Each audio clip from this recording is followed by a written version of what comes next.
Hey, what's up guys? This is a tutorial on how to create a minimalistic lower third that you are seeing here. I want to thank Josh who commented on Facebook asking for this specific tutorial to be made. He found this lower third on Video Hive. I'll show you the page right here. It's this minimalist lower third, and there's a bunch of them in this pack that you can purchase, but he asked for this one specifically coming up right after this one. And it was a little bit trickier than I thought it was going to be, so I think it'll be a fun tutorial. It should take about 15 minutes or so. Okay, so let's get straight into After Effects. So first we want to open up a new composition. I'm just going to call this Minimalist.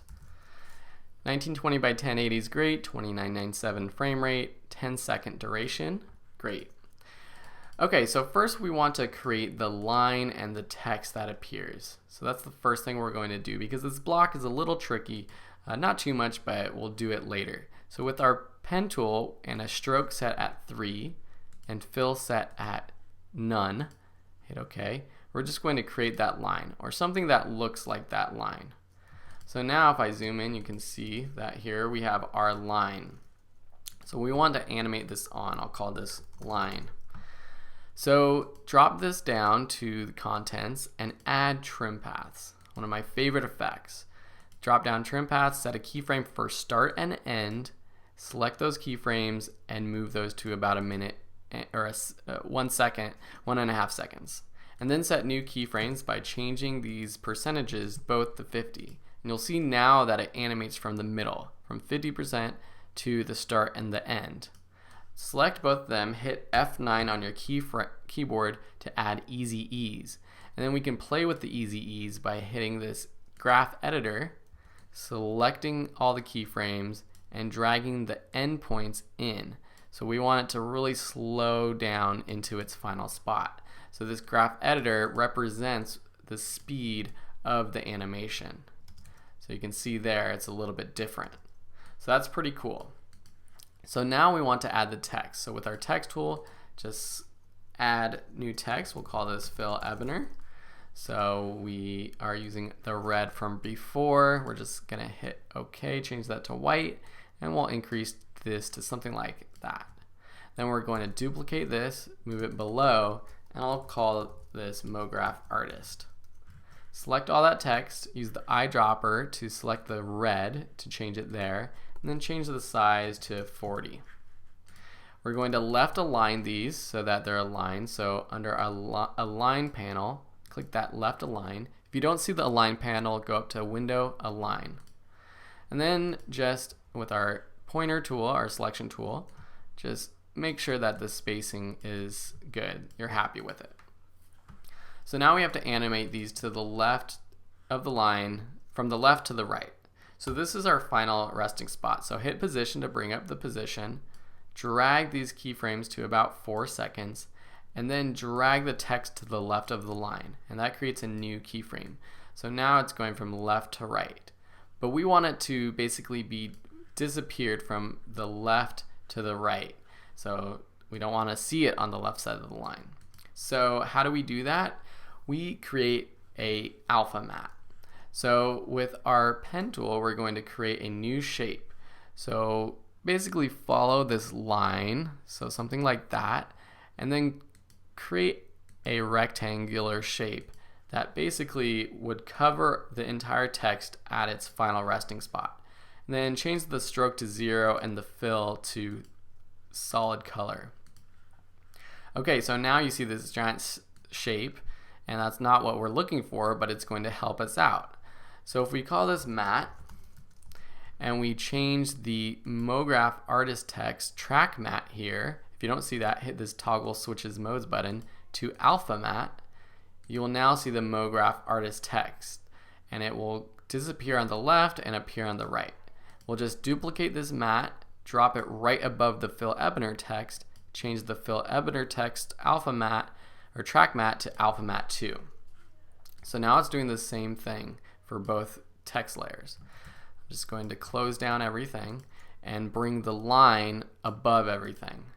Then we want to bring up our keyframes for our text and play with the speed. So select all, hit F9 on your keyboard, And then in our original lower third, the Phil Ebner text kind of appears before the video creator text. So the video creator text is kind of catching up. They end at the same keyframe, the same point in time, but the Phil Ebner text starts earlier. So I'm just going to drag this first keyframe for the Phil Ebner text to the left. And then I'm going to select all of these layers, the MoGraph text and the line, and then I'm going to hit this motion blur checkbox and this enable motion blur button. So that will add a motion blur to our text.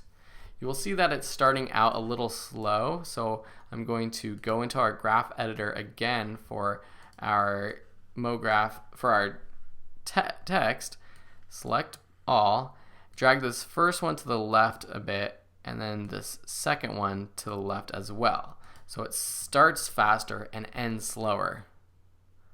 So something like that's very smooth, very subtle, very nice. Okay, so now we have our text coming on the screen. We just have to add this shape layer that's coming onto the screen and then disappearing.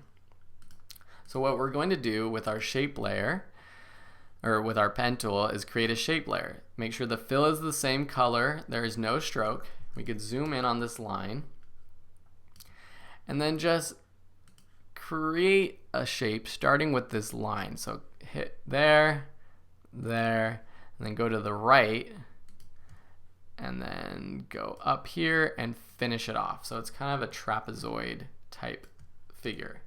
We want these 2 points, the top left and top right, to be parallel.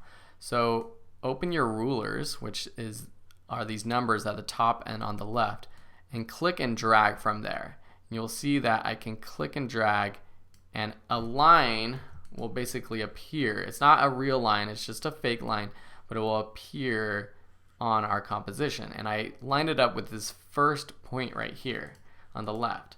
Now I could go to this one on my right and drag it down and it kind of locks in place. Now I'm going to zoom into the bottom one and I'll do the same. And this one looks like it's perfect already. Now I also want the distance between the top 2 points to be the same as the bottom 2 points. One way we can do that is by dragging this shape to the left of our line and making sure that it lines up with the line. So we can select our points by going under our shape layer path, just drag it so that it's in the middle of our line.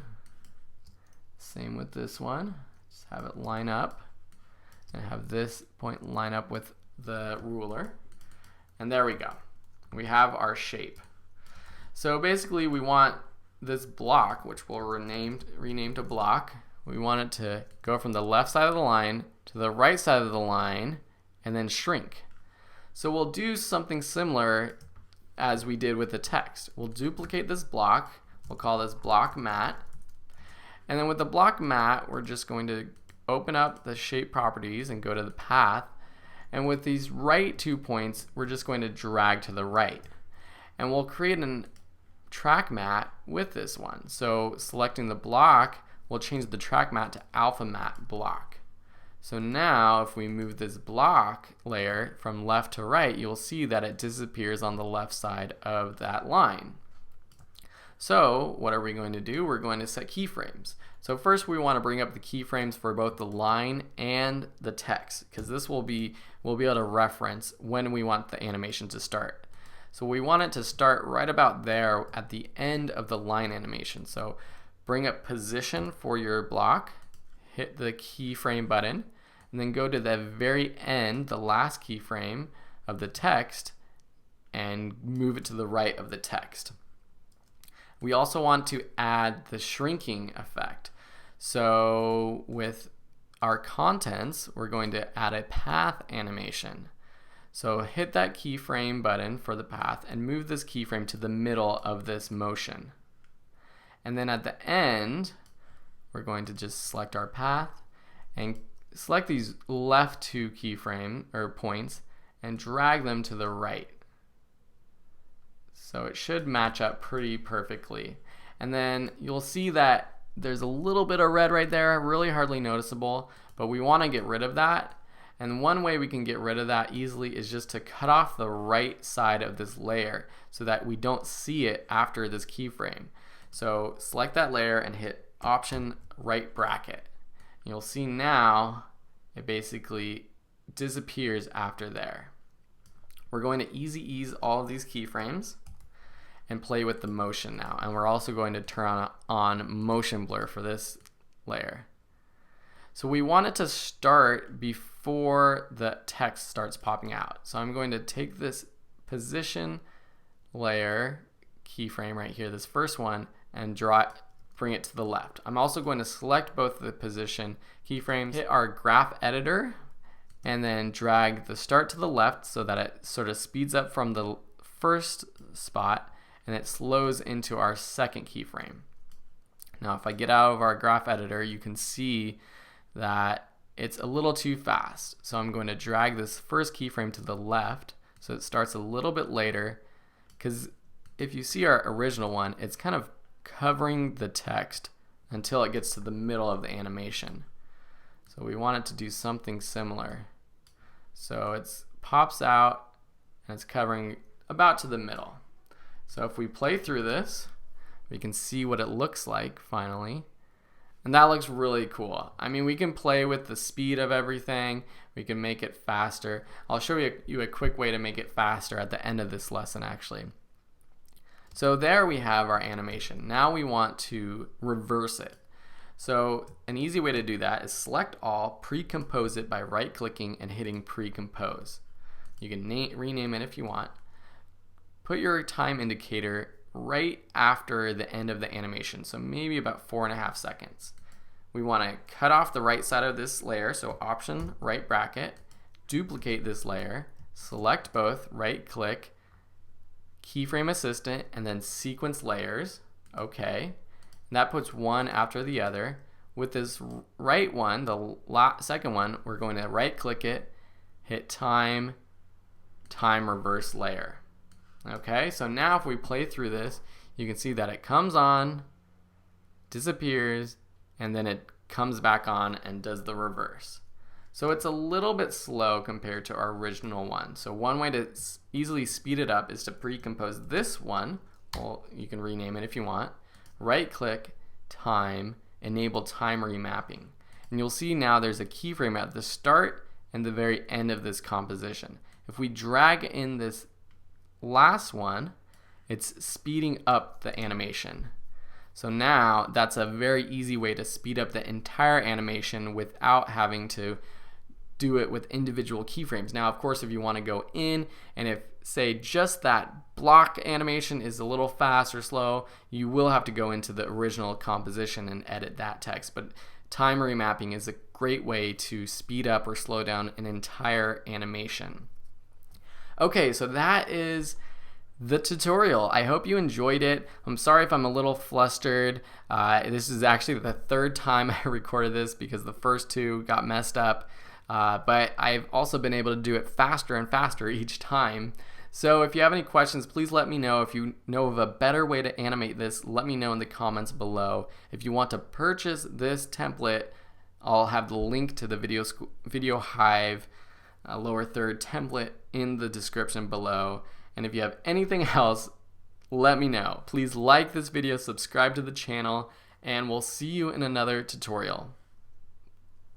Hey YouTube, you like that video? Well, please subscribe to the channel for more. Check out our website for articles, webinars, books, and more. And of course, check out our online course library, ranging on topics from video making, motion graphics, photography, starting a business, freelancing, to beer brewing, resume writing, adopting a cat, and much more.